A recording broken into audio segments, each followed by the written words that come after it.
Assalamualaikum warahmatullahi wabarakatuh. Tugas yang 3, pengurusan keselamatan aktiviti air. Aktiviti air boleh jadi menyeronokkan dan pada masa yang sama ia juga boleh menjadi satu aktiviti yang berbahaya dan mempunyai risiko yang tinggi untuk mengambil nyawa. Asas menyelamatkan mangsa lemas juga diajar kepada pengawal pantai atau kolam yang sah dan perlu dipelajari juga sedikit oleh orang awam agar dapat menyelamatkan mangsa lemas walaupun berada di kawasan yang tidak mempunyai orang ramai. Terdapat pelbagai jenis air seperti air laut, air tasik, air sungai dan air kolam yang punya arus deras dan tenang. Di sini ada beberapa cara untuk menyelamatkan mangsa lemas. Kaedah yang pertama ialah reach. Jika mangsa hanya lemas akibat terjatuh di tepian sungai, tasik dan laut dan berada dekat dengan tepian, gunakan kaedah reach atau mencapai.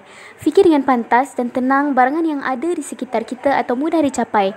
Jika tiada kayu, gunakan pakaian untuk menarik mangsa. Pakaian ini boleh dipintar terlebih dahulu kemudian digunakan untuk menarik mangsa. Apa saja asalkan mangsa selamat. Yang kedua ialah teknik throw. Terbahagi kepada dua, mencapak tali dan juga menggunakan alat bantuan lain. Tali memang sangat berguna, jadi jika hendak berkelah di tepi pantai atau mandi sungai misalnya, usah lupa membawa tali. Kita hanya perlu mencapakkan tali kepada mangsa dan kemudian menariknya ke daratan.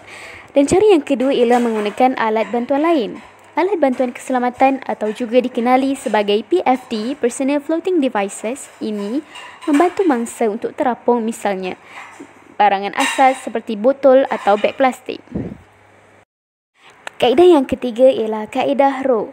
Kaedah menyelamatkan mangsa lemas ini agak advance dan bijak kerana penyelamat menggunakan kanu, perahu, bot dan sebagainya untuk menyelamat. Kebiasaannya kaedah ini digunakan apabila mangsa berada agak jauh dari daratan dan boleh menyebabkan masa dan tenaga pihak penyelamat. Yang keempat ialah kaedah taw. Kaedah menunda ini adalah kaedah yang terakhir sekali digunakan untuk menyelamatkan mangsa. Kaedah ini memerlukan penyelamat berada di dalam air untuk menyelamatkan mangsa dan memerlukan kepakaran untuk melakukannya. Cara yang kelima untuk menyelamatkan mangsa lemas ialah CPR.